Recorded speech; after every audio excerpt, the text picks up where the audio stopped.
السلام علیکم ناظرین، پاکستان نے مقبوضہ کشمیر سے متعلق ایک ڈوزیئر جاری کیا ہے جس میں دو بڑی اہم قابل ذکر باتیں ہیں جن کے اوپر ہم بات کرنا چاہیں گے۔ ایک تو یہ کہ مقبوضہ کشمیر کی جو صورتحال ہے اور وہاں پہ 1998 سے لے کے اب تک جو بھارت کی ریاست نے مظالم کیے ہیں، انسانی حقوق کی خلاف ورزیاں کی ہیں، جو بھارتی فوج اور جو پیراملٹری فورسز ہیں انہوں نے مقبوضہ کشمیر میں جو جنگی جرائم کا ارتکاب کیا ہے، نسل کشی کے واقعات کیے ہیں، ان کے جو ڈیٹا ہے وہ جاری کیا ہے، اور اس کے ساتھ ساتھ جو مقامی سطح کے اوپر وہاں پہ مزاحمتی تحریک ہے، تحریک جد و جہد آزادی ہے، اس کے حوالے سے، اور تیسرا اس میں جو پہلو ہے وہ اقوام متحدہ کی جو سلامتی کونسل کی قراردادیں ہیں،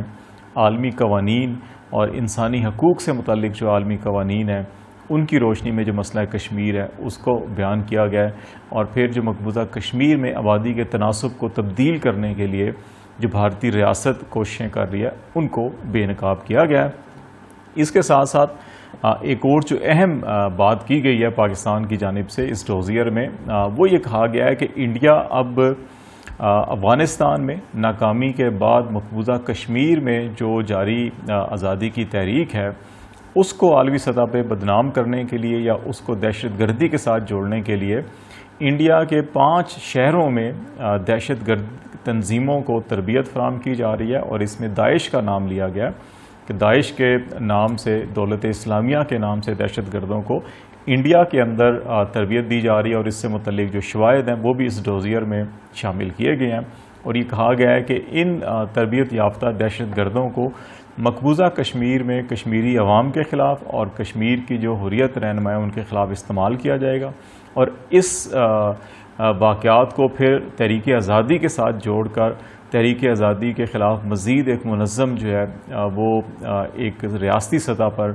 جو جنگی جرائم جیسے ماضی میں کیے گئے تھے ابھی اس کو مزید شدت لائی جائے گی ان اقدامات میں ریاستی، اور ان کو جو بنیادی انسانی حقوق کی خلاف ورزی کے اقدامات ہیں جو جنگی جرائم کے زمرے میں آتے ہیں ان کو دہشت گردی کے خلاف جو ہے کہ بھارتی حکومت کی کارروائی قرار دیا جا سکتا ہے۔ تو اس حوالے سے یہ بات کی گئی ہے۔ یہ جو ڈوزیئر جاری کیا گیا اور یہ جو انفارمیشن شیئر کی گئی ہے عالمی برادری سے بھی، اس کو پاکستان کے جتنے بھی فارن مشن ہیں، سفارت خانے ہیں، وہاں پہ یہ ڈوزیئر جو ہے وہ بھیجا جا رہا ہے، اور تمام سفارت خانوں کو یہ ہدایت کی گئی ہے کہ وہ ان ممالک میں ان کی حکومتوں کو، وہاں کی انسانی حقوق کی تنظیموں کو یہ تمام ڈیٹا فراہم کریں تاکہ انڈیا کو ایکسپوز کیا جا سکے انٹرنیشنل لیول کے اوپر۔ تو ایک تو اس ساری آج کی گفتگو میں ہم اس ڈیٹا کا جائزہ لیں گے کہ جو مرتب کیا گیا ہے، یہ جتنا بھی ڈیٹا مرتب کیا گیا ہے اس میں انٹرنیشنل ہیومن رائٹس کے جو مختلف ادارے ہیں، ایمنسٹی انٹرنیشنل ہے، اس کے علاوہ جو ہیومن رائٹس واچ ہے، انڈیا کے اندر جو انسانی حقوق کی تنظیمیں ہیں یا انڈیا کے میڈیا میں جو رپورٹ ہوئے ہیں واقعات، اور انٹرنیشنل ہیومن رائٹس کی جو آرگنائزیشنز ہیں انہوں نے جو مقبوضہ کشمیر کی صورتحال سے متعلق وقتاً فوقتاً جو رپورٹس جاری کی ہیں، ان رپورٹس پر مبنی اور انڈیا کے اندر جو میڈیا نے رپورٹ کیا اس کی روشنی میں یہ ڈوزیئر تیار کیا گیا ہے، اور اس کے اعداد و شمار جو ہے تیار کیے گئے ہیں، اور ان میں جو جنگی جرائم سے متعلق صورتحال سے بھی ایک الگ جو چیپٹر رکھا گیا ہے، حصہ رکھا گیا، اس کے مطابق 1998 سے اب تک جو ہے کہ یہ پچھلے 23-25 سالوں کے اندر 3432 واقعات ہوئے ہیں، جن میں وہاں کی انڈین قابض فوج نے اور سیکورٹی فورسز نے ایسے جرائم کیے ہیں جن کو جنگی جرائم کے زمرے میں انٹرنیشنل ڈیفینیشن جو ہے اس میں لایا جا سکتا ہے، اور ان واقعات کے اندر کوئی 1178 بھارتی فوجی، اس میں میجر جنرل کے رینک سے لے کر اور کیپٹن اور میجر رینک کے جو ہیں وہ افراد شامل ہیں، وہ اس میں ملوث رہے ہیں، اور اس کی تفصیلات بھی اس ڈوزیئر میں فراہم کی گئی ہے کہ 1 major general, 4 inspector general police, 7 deputy inspector general police, 5 brigadiers, 31 colonel اور 188 میجر یا کپتان رینک کے جو افسر ہیں وہ ان جنگی جرائم کے مقدمات میں ملوث رہے ہیں، لیکن بھارتی حکومت نے ان کے خلاف کوئی کارروائی نہیں کی، اور ان جو واقعات کو انٹرنیشنلی بھی رپورٹ کیا گیا، انڈیا کے میڈیا میں بھی رپورٹ کیا گیا، اور جو انٹرنیشنل ہیومن رائٹس کی ادارے ہیں انہوں نے بھی ان واقعات کو رپورٹ کیا ہے۔ اس کے علاوہ جو عوامی سطح کے اوپر کشمیری عوام کو اور بالخصوص مسلمانوں کے خلاف جو مظالم کیے گئے اس کا جو ڈیٹا مرتب کیا گیا ہے اس کے مطابق جو ہے کہ 1998 سے لے کر ابھی ریسنٹ ایئرز تک جو ہے کہ 96,000 افراد کو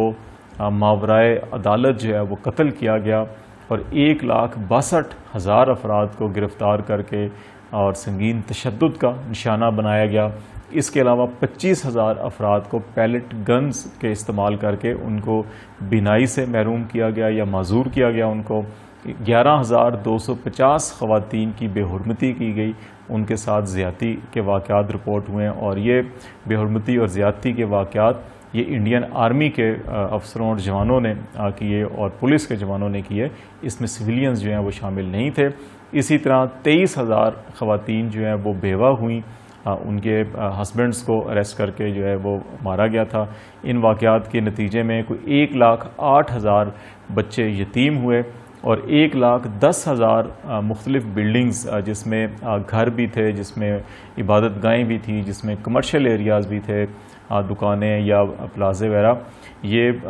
جب سرچ آپریشن جو انڈین جو قابض فوج ہے اس نے یا پولیس نے یا دیگر جو پیراملٹری فورسز ہیں مقبوضہ کشمیر میں، انہوں نے سرچ آپریشن کے نام کر جب یہ کارروائیاں کی تو ان کارروائیوں میں ان عمارتوں کو تباہ کیا گیا اور یہ کوئی 1,10,000 جو بلڈنگ اور پراپرٹیز ہیں جن کو تباہ کیا گیا ہے۔ اس کے ساتھ ساتھ جو 5 دہشت گردی کے تربیتی کیمپس کی نشاندہی کی گئی ہے، اس پاکستان کے 3 وفاقی وزراء نے جو بریفنگ دی تھی، اس میں وزیر خارجہ شاہ محمود قریشی،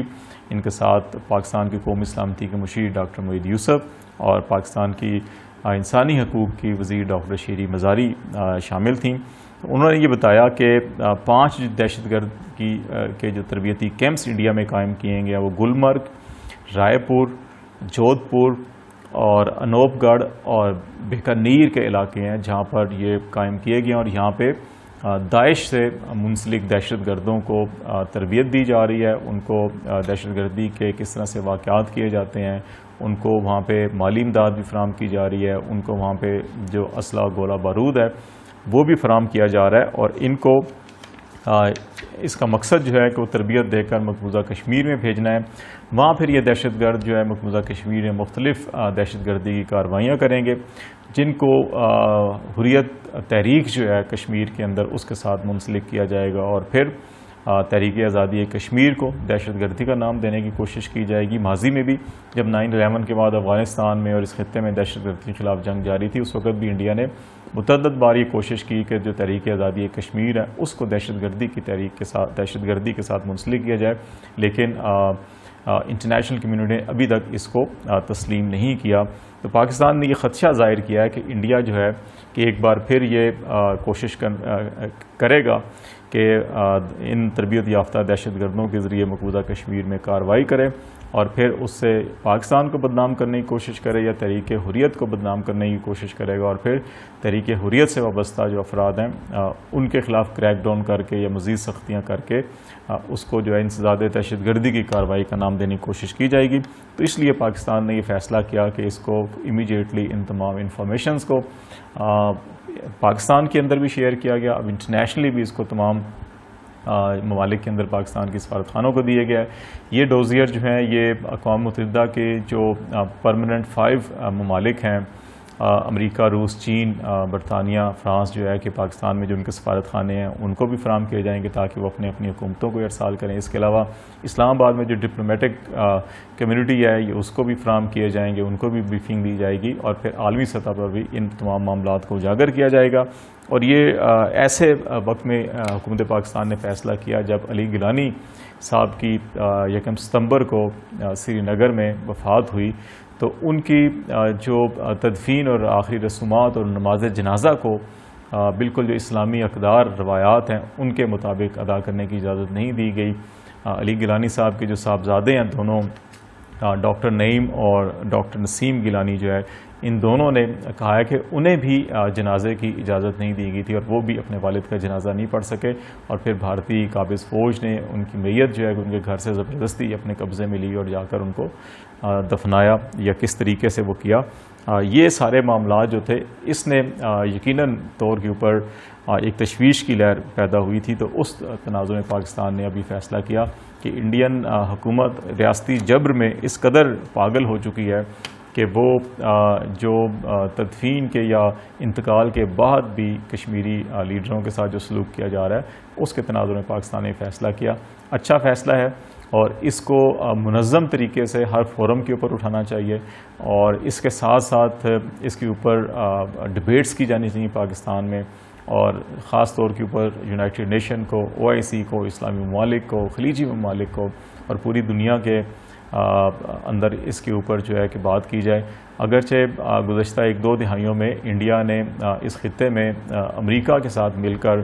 چین کے مقابلے میں کھڑا ہونے کے حوالے سے کافی ایڈوانٹیجز حاصل کیے، لیکن اب دنیا کو افغانستان کی صورتحال کے بعد بھی یہ اندازہ ہوا ہے کہ انڈین کے اندر اتنا دم خم نہیں ہے کہ وہ افغانستان کے اندر کردار ادا نہیں کر سکے تو چین کے خلاف کیا کردار ادا کریں گے۔ تو ایسے حالات میں جب انٹرنیشنل کمیونٹی ایک بار پھر پاکستان کی طرف دیکھ رہی ہے، وہ افغانستان کا معاملہ ہو یا علاقائی امن و استحکام کے امور ہوں، تو پاکستان کو کشمیر کو اجاگر کرنا چاہیے، اور اس موقع کی مناسبت سے یہ فائدہ اٹھانا چاہیے کہ عالمی برادری جو ہے مسئلہ کشمیر کے حل کی طرف جو ہے پیش رفت کرے، اور بھارت کو دباؤ ڈال کر مجبور کیا جائے کہ وہ